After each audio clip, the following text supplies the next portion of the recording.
Hi, and welcome to Lightning Talk Session A, Accessibility. Our first lightning talk of this session is Accessibility in Making, Perspectives from Disability Self-Advocates. Amelia Anderson and Abigail Phillips recorded this talk previously, and we will watch that now.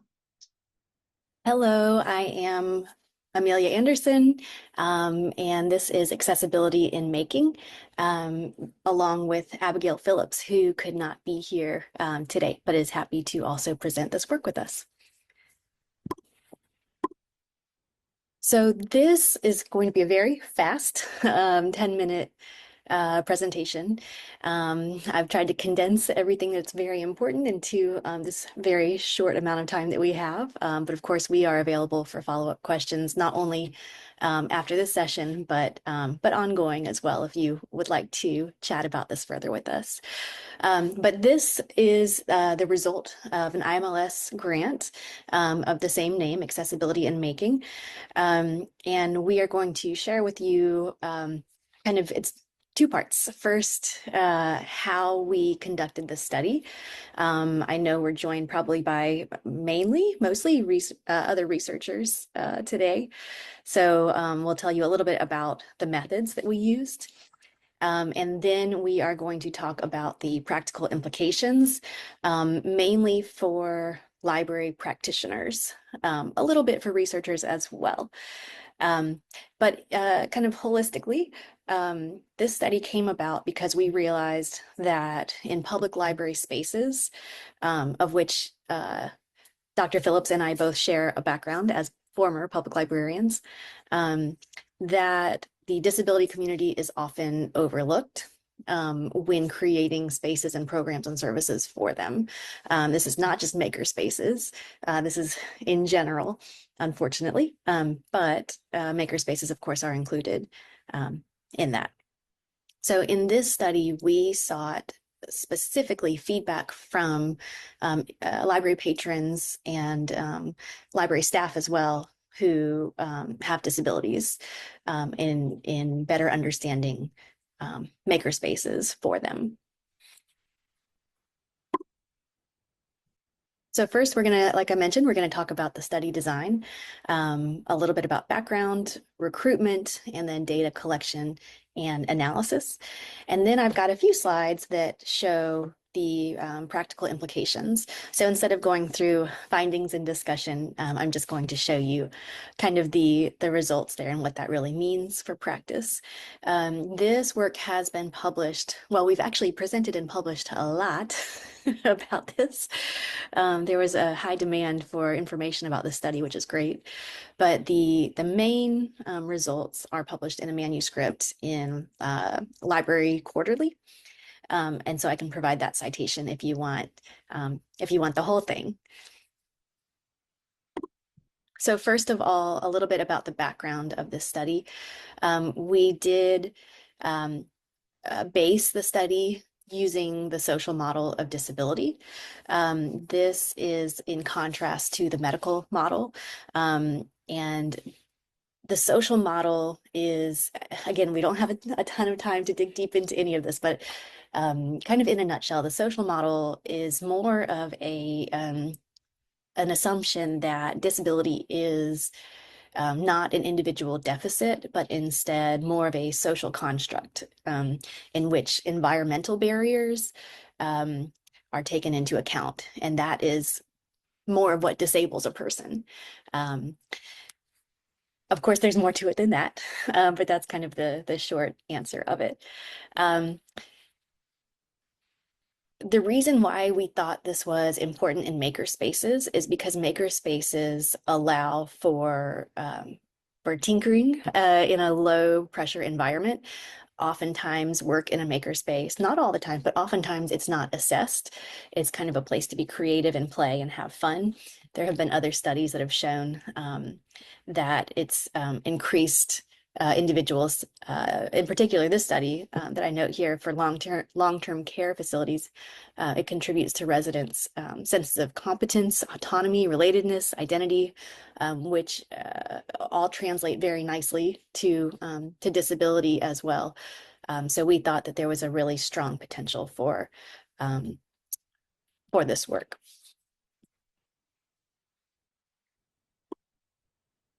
So in designing this study for data collection, we had 3 groups of participants. We had library staff who work with patrons with disabilities, but then, as I mentioned, we also worked with library staff with disabilities and also patrons with disabilities as well.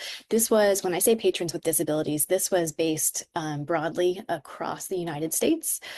So not looking at one library in particular, but instead looking at public libraries, again, across the US. And so looking at people who identified as using a public library makerspace anywhere in the United States. We wanted these results to be broad and not specific to one site. We provided a lot of accessibility options. So people could participate how they felt most comfortable through focus groups if they wanted.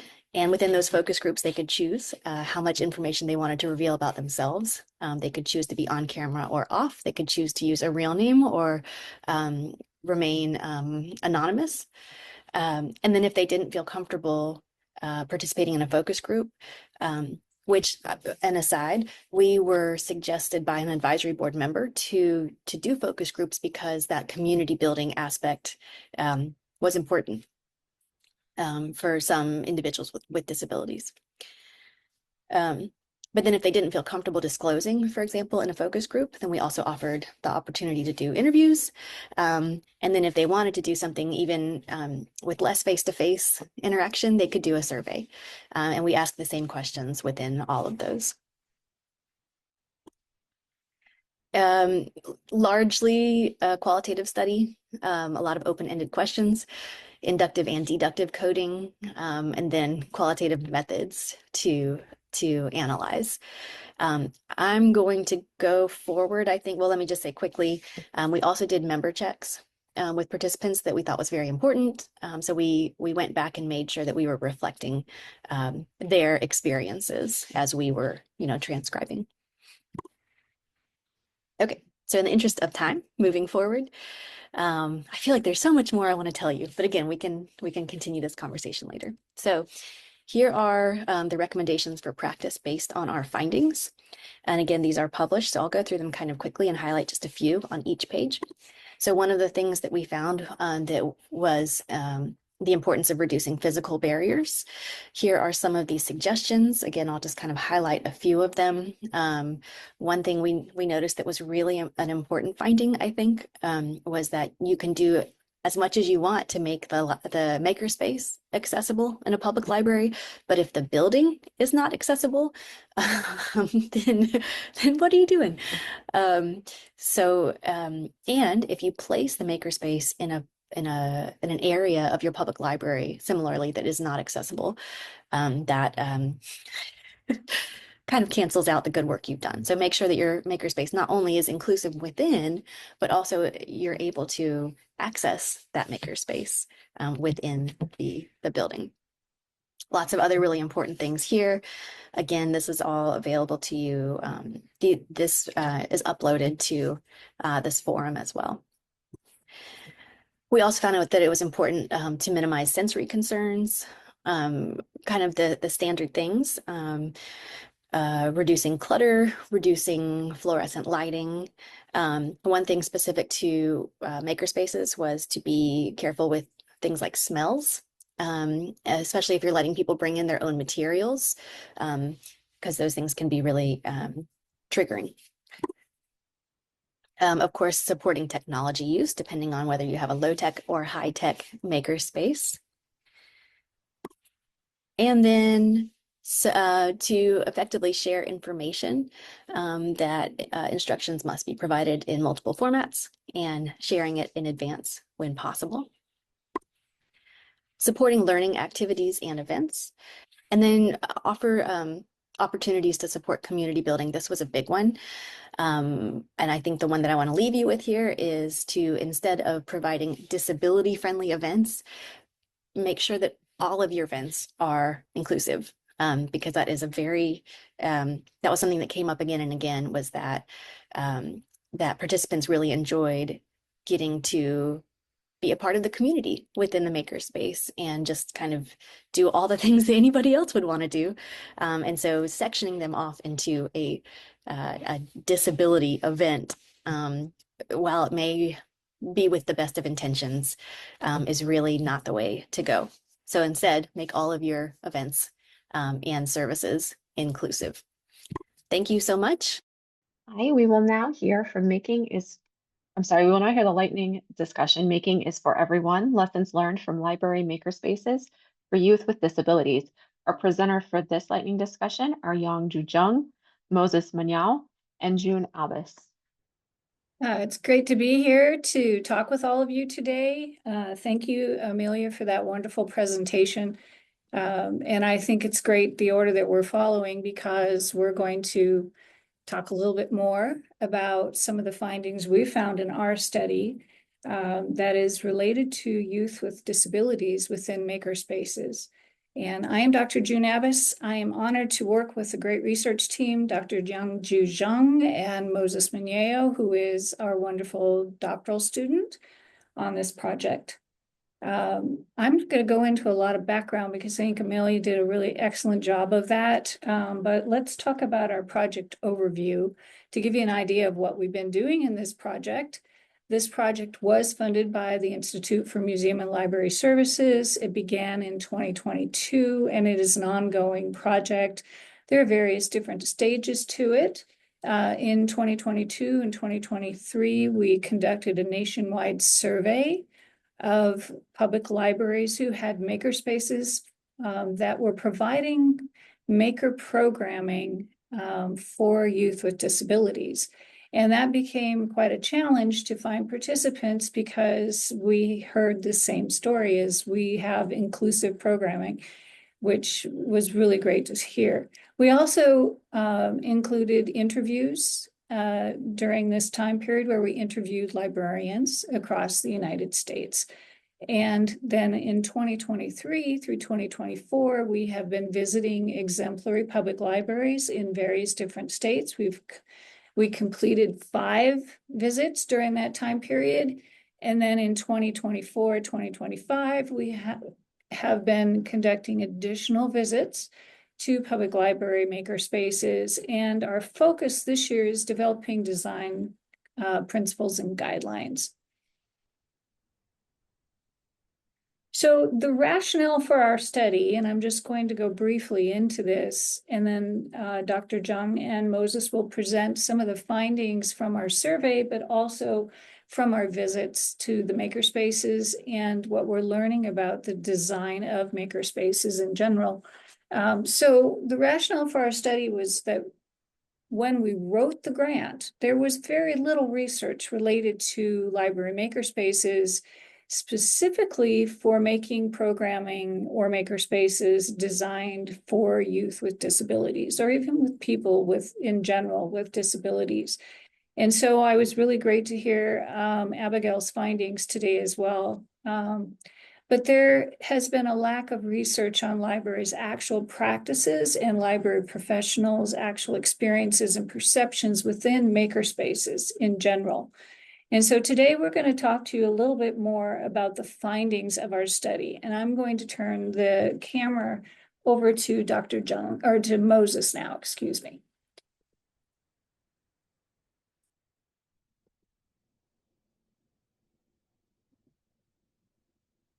Okay, thank you, Dr. Abbas, for that introduction.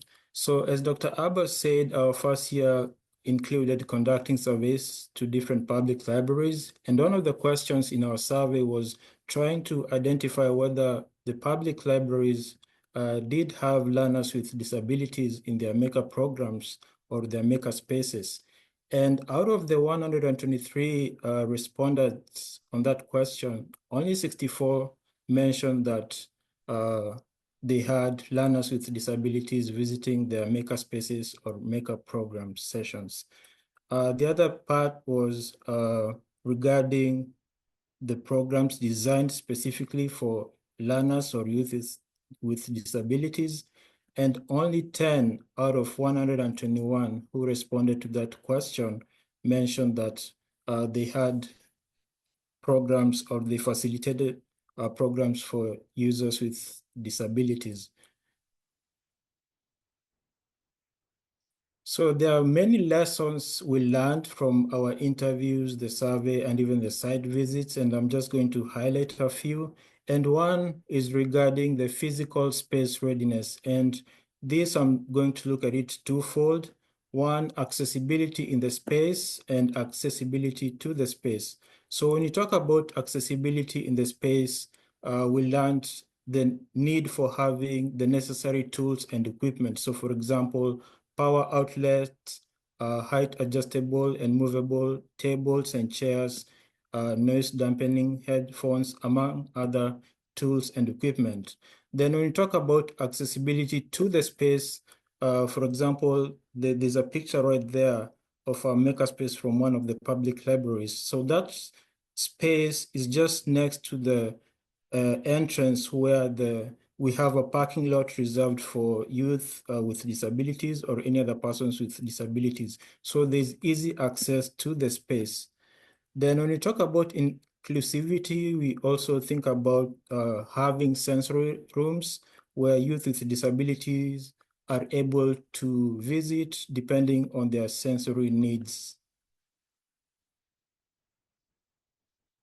The other lesson that we learned, and this comes from a more personal level, is staff mindset.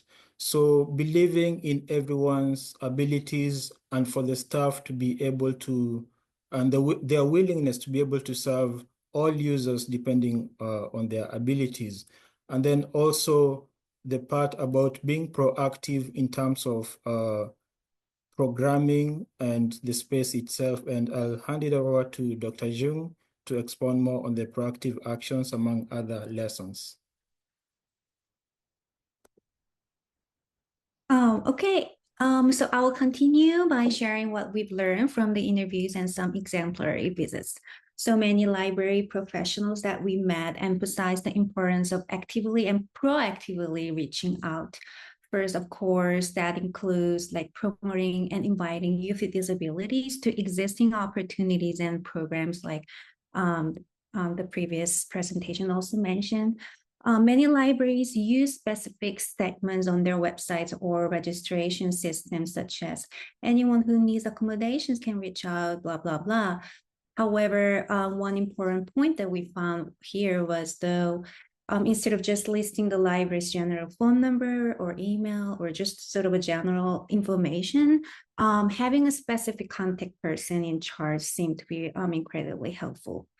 And additionally, librarians from those exemplary libraries reach out directly to some community organizations related to disabilities or special education programs to invite them to the programs and the makerspaces. And then another key strategy was developing programs specifically for youth with disabilities. This requires a different perspectives a little bit because while most libraries say that anyone is welcome in their programs in the library and the makerspaces, some youth with disabilities might still feel hesitant to attend.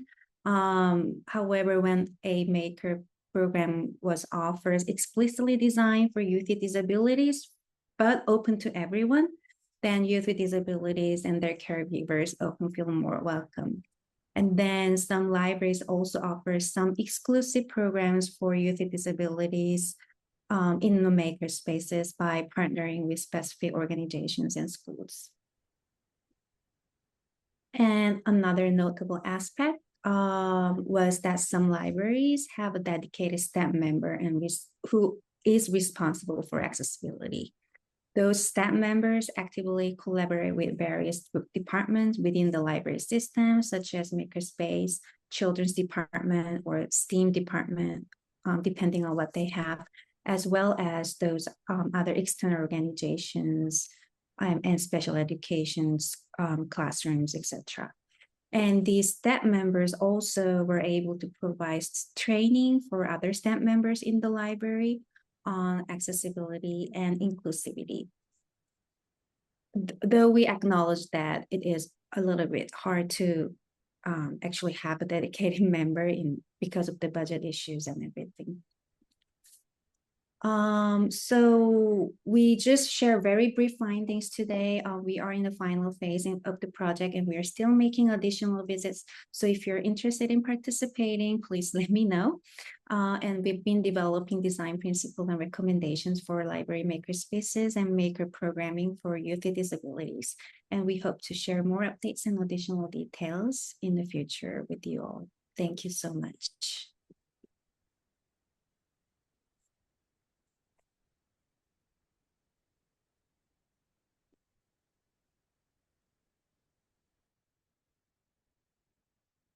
Thank you for that awesome amount of information. We will now move on to our third lightning talk in this series, promoting computational thinking skills for blind and visually impaired learners through accessible library makerspace. And this is from Kyungwon and JooYoung.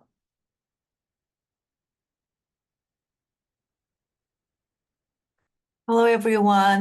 This is really great to have all those like accessibility project in library makerspaces.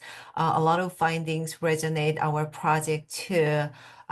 We discussed the practicality of accessibility a lot. Like, for example, as the previous project mentioned, we couldn't change our physical building much, but we could identify some priority areas and low-hanging fruits that we could improve. So it was really great to hear lots of commonalities across the project.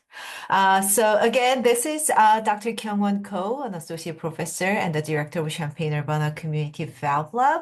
And I'm joined by my colleague, Dr. JooYoung, and together we'll be presenting on our 3-year national leadership grant from the IMLS project. It's called Promoting Computational Thinking Skills for Blind and Visually Impaired Youth through Accessible Library Makerspaces. For this project, we partnered with the Reaching Across Illinois Library Systems and American Printing House for Blind and ALA. So now I'll hand it over to Dr. Seo, the principal investigator of this project, to share the background and motivation behind our work. Hi, thanks, Dr. Ko. Hello, everyone. I'm JooYoung Seo, assistant professor at the School of Information Sciences at the University of Illinois, and also a faculty affiliate at the Civil School of Computing and Data Science and National Center for Supercomputing Applications. I'm also a lifelong blind learner. So about this project, the background. This project is deeply rooted in my own journey as a blind researcher in STEM fields. Growing up, career opportunities for blind and visually impaired individuals seemed extremely limited. Many peers often turn to massage therapy as their primary career option. However, discovering programming, computer, these dramatically changed my life, unlocking a new world filled with possibilities and independence. This transformative personal experience inspired me to explore ways to empower young blind and low vision learners through computational thinking skills, enabling them to envision broader career paths and life opportunities. Next slide. Yet, significant challenges remain. Only 45% of blind and visually impaired adults aged 16 to 65 are employed, compared to 75% of sighted learners. Blind individuals disproportionately face poverty and limited access to higher paying STEM careers. And computational thinking education such as coding and robotics remain largely inaccessible due to mostly visually oriented learning materials. Next slide, please. Our project tackles these challenges using a multimodal approach. Specifically, we emphasize maker learning, grounded in constructionism and tangible interaction, co-design practices that nurture interdependence and collaboration between sighted and blind participants. Ability-based design that prioritize and leverage each learner's strengths.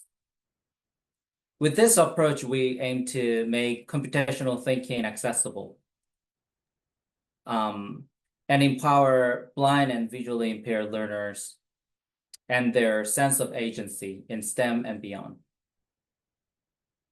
So I'm going to hand it over to Dr. Ko for the remainder of this presentation.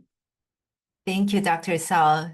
So ultimately, as Dr. Sao described, our project aims to design a more welcoming, inclusive, and accessible makerspace for BVI users while exploring the experiences and perceptions of both the BVI learners and librarians or maker professionals. The study consists of 4 phases, integrating both design and research activities. And since time is limited, I'll quickly highlight a few key points and share where you can find more resources on this project in the end. So our research team and the CUC Fab Lab instructors developed a hands-on coding and electronics program using tangible tools designed to enhance BVI learners' computational thinking skills. The developed program was pilot tested with 3 BVI learners during a summer camp in partnership with the Chicago Lighthouse, and data were collected from both BVI learners and maker professionals.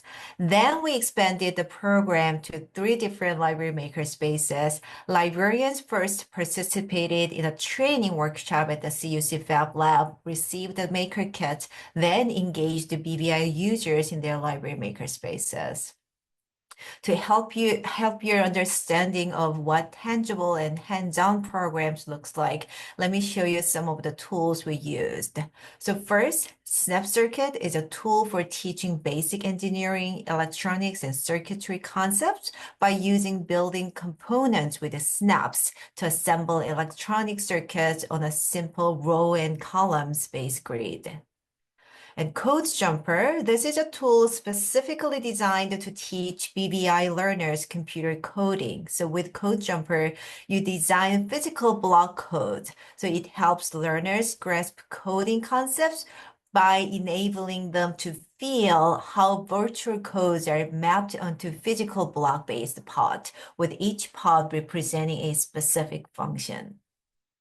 So we're currently analyzing data in these areas. So far, we have found both learners and instructors noted that such hands-on tools enhance the learners' understanding of computational and electronics concepts, although the text-based coding platform still seemed challenging. So we have suggestions for librarians and maker professionals who work with BVI populations. So one major adaptation for our instructors when they transitioned from teaching sighted learners to BVI learners was the extensive use of verbal descriptions. So instructors emphasized that verbal description must be detailed, specific, and include tactile sensory information. So an instructor described that, so instead of saying, grab this from your kit, you had to say, reach into the power bag. You're going to feel around for a thicker wire that's a square end on one side and a rectangular end on the other. So the instructors used tactile cues rather than visual ones. For example, instead of saying the yellow dial, they said the round bumpy knob. And instead of saying over there, they gave precise navigation directions, such as to your left, to the right, right? So at the same time, such detailed verbal instructions could lead to audio and verbal information overload. To reduce this, we encourage you use different tactile learning materials when possible. So for example, a swell for machine, that's what Dr. So is demonstrating in this picture. So you draw a chart or image, place it in the machine, and it raises the lines so VVI individuals can touch and feel them. So finally, understanding the diverse needs of VBI learners and providing personalized assistance was crucial. So in our pilot program, we had a small group of 3 learners, each with different needs, like 2 were blind, 1 had limited vision, 1 could read Braille, while the other 2 could not. So as a result, for example, their needs for Braille versus large font levels were different.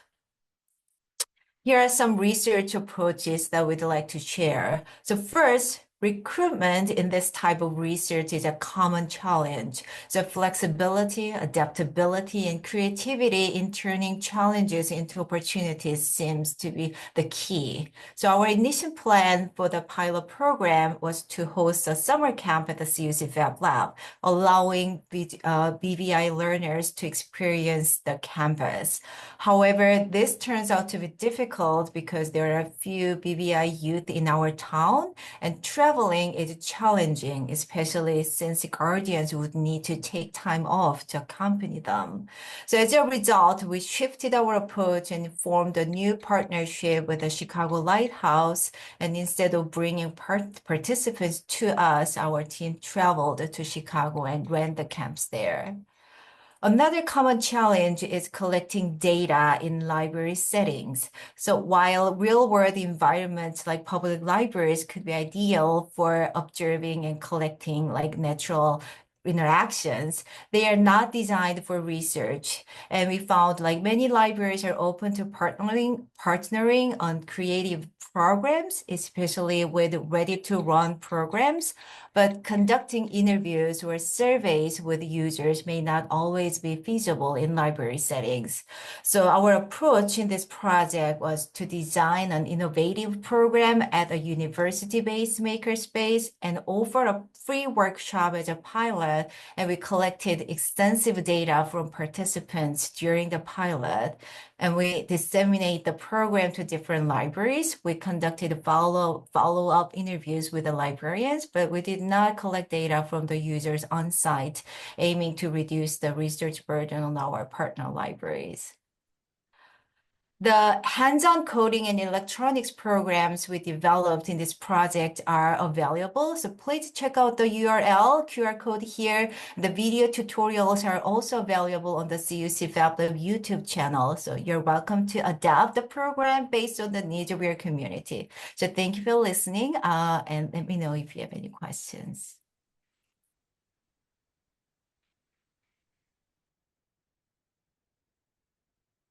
Thank you for sharing those awesome tools, and I look forward to checking that out more. We are going to listen to our last session in this section today, and then we'll follow up with some Q&A after that. So our next discussion is Factors Influencing Intention to Introduce Accessibility in Makerspace Planning and Implementation by Heather Moorefield-Lang and Anna Dubnjakovic. Thank you. Thank you. Hello, everybody. I always joke that I'm typically the one who's standing between the end of your presentation and lunch, and here I am again. So thank you so much for having me. It is just me, Heather, today. My partner in crime for this particular paper, Dubnjakovic, she is suffering at Disney World, so poor girl. So she's having fun down in Florida. So that's me with my typical pink hair. If you have any questions, want to talk further, if I raise anything that you'd like to discuss, that's my email. This is Anna and her email. Her background is, I am now an associate professor at the University of North Carolina at Greensboro. Anna and I used to work together at the University of South Carolina. I in their library science program and her in music libraries. So for this particular study, it was written a couple of years ago, and I have the citation for it at the end. We specifically decided to do a mixed methods piece looking at the theory of planned behavior. So what intention had to do with makerspaces in school libraries, and this is specifically focused on school libraries. So when you're looking at the theory of planned behavior, you're looking at attitude, subjective norms, as well as perceived behavioral controls with and how they affect each other, as well as intention. So some of the questions that we, for this particular study, I think I get to my methodology here in just a few minutes, but for this particular study, we were looking at school libraries, K through 12 in the United States that did have makerspaces. So yes, there was, you know, a couple of limits. So when you're looking at behavioral intention, we were asking questions. This was a questionnaire survey of which we drew our information from. We did not actually visit these particular libraries because we were looking at, you know, with what our librarians have under their control, you know, do they make their spaces accessible? Do they intend to, do they have control over it? There was a lot of different aspects along those lines. So if you're looking at behavioral intention, we were asking questions like, I intend to make my makerspace more accessible. I will work on making my makerspace accessible, or I will improve makerspace, the accessibility in my makerspace. If you're looking at the subjective norms, we were looking more at my students believe accessibility is important. My faculty believe accessibility is important, and parents believe is accessibility important. Now, rarely did we have any situations where folks didn't feel it was important, but then taking the steps to make spaces available, was that in the realm of possibilities? Possibly, sometimes not. If your library is already 2 stories or your makerspace doesn't have a wide enough door, or how your libraries are set up with or without your control as a school librarian may have some effect on your intentions and what you plan to, do in your space. And then perceived control behaviors, which are the items that we can control as school librarians. I can secure the resources to make my makerspace more accessible. I can gain enough knowledge to make my makerspace more accessible. I can speak to people about it. I can find the resources that I need, and I can secure financial support to make my makerspace more accessible. And for anyone who delves into school libraries, period, you know that budgets are always a problem, much less makerspaces and school libraries. I do a lot of different work with accessibility. These days I'm doing more with online learning and online teaching with accessibility. I'm the accessibility fellow here at UNC Greensboro, or one of 2, who help our peer faculty members on how to create their online courses to be universally designed and accessible to all users. And then our last area was attitude toward behavior. Is accessibility essential for useful makers, for a, go Spartans. For a successful makerspace, I consider makerspace accessibility a top priority, and a well-designed makerspace must be accessible. So if you ever want to like delve further into this, or see our questionnaire, or look at our questions, or springboard off of any of this, trust me, much more research is needed. We created a survey instrument with Likert scale as well as open-ended questions. Our sample included 116 participants, as I said, K through 12 in the US, those that did have makerspaces. We sent the survey out to like national and state listservs, along with a variety of types of social media, many more than I use now. But we were out there on Twitter and Facebook and all different state listservs across the US for school librarianship. And then all participating librarians did have a makerspace within the time frame ranging from 8 years to less than a year since they've been implementing a makerspace in their library. But most of the participants had theirs for at least 2 years. Many of our participants were elementary school, but respondents did span all of the different levels. So our outcomes, and just like everyone else, this is a quick rundown of, what's a full article that's published. But and I focus more on the qualitative parts, while Anna was much more our quantitative area, our expert in that, which is why I wrote with her, because if I'm going to do a mixed method studies, I'm going to have that little extra aid for sure. Some of the things that we realized is that identifying makerspace accessibility is the top priority, and agreeing that it should be accessible might be different in the minds of the school librarians. Librarians wanted to be in control of the changes that can happen to their space and for their learning communities, but it wasn't always possible. School librarians had the least amount of confidence, or at least only somewhat had confidence, that other actors, administration, teachers, parents, students, considered accessibility essential. This could be lack of information, lack of understanding, just ableism. There's a wide range of reasons why folks would be like, well, I mean, it would be nice, but it's not a top priority to have a successful makerspace. Perceived behavioral competence was the most influential predictor of behavioral intention, as in, if I feel that this is the way it should go, then, they want, if they feel strongly enough about it, it's going to have the intent. They're going to want to try to push through, decisions made for the makerspace. But, it could, for all practical purposes, be considered one of the sole predictors, at least within the folks that we talked to. I thought I had more slides. So there, have some more other areas about this. So some of the limitations, as well as issues with this particular study was, we are only focusing on school librarians. We would love to do a study similar to this with public and academic librarians. It's just taking time.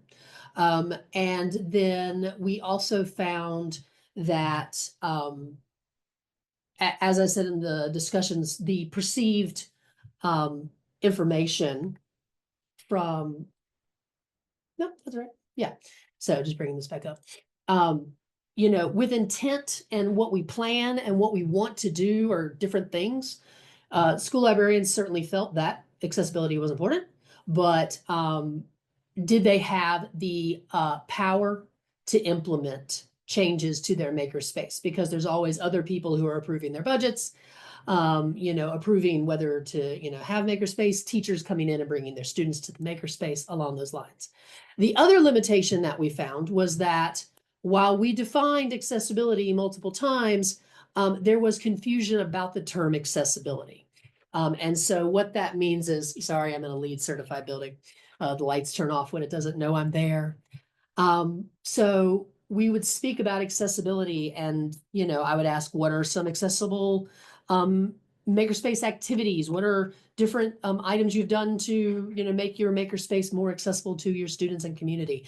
And they were like, well, do you mean access? Because as our first speaker for this rotation of presentations mentioned, you can do all the accessibility stuff you want in your space, but if they can't even come in the door, if there's not access into the building, if the makerspace is on the second floor and there's no elevator, so on and so forth.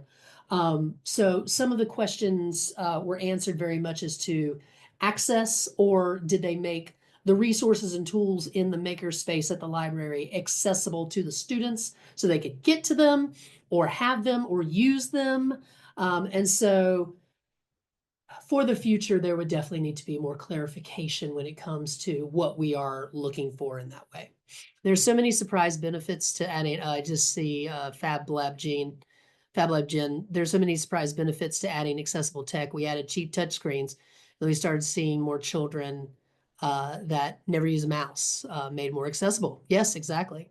So that's our study.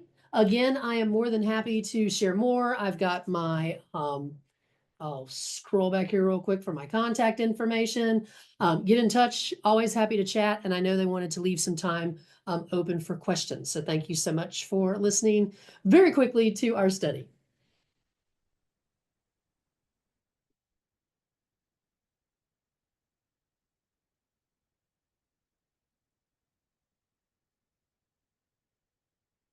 Thank you so much. We will now open the floor for questions. You will be able to unmute and ask questions. We have about 5 minutes. So does anybody have any questions for any of our presenters in this session?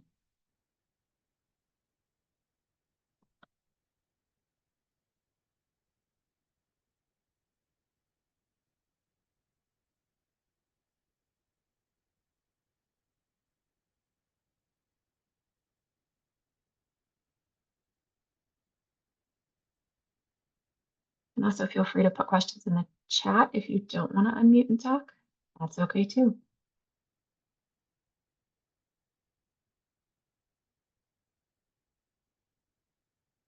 Our first question is, has anybody noticed pushback from management regarding EID?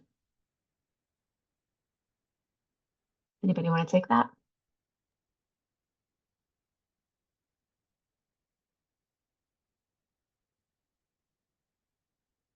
I'm happy to answer in my area.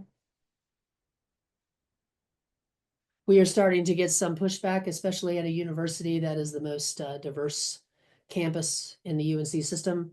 This is not specifically related to my my study, but we are having at UNC Greensboro, we're having to list all of our different classes for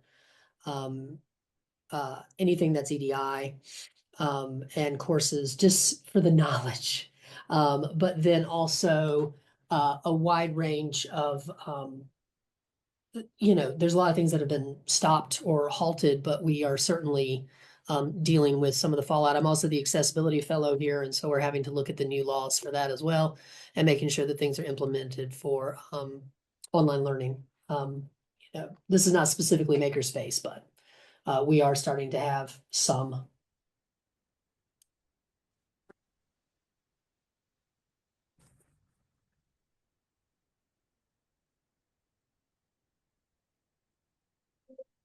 We have any other questions for our presenters?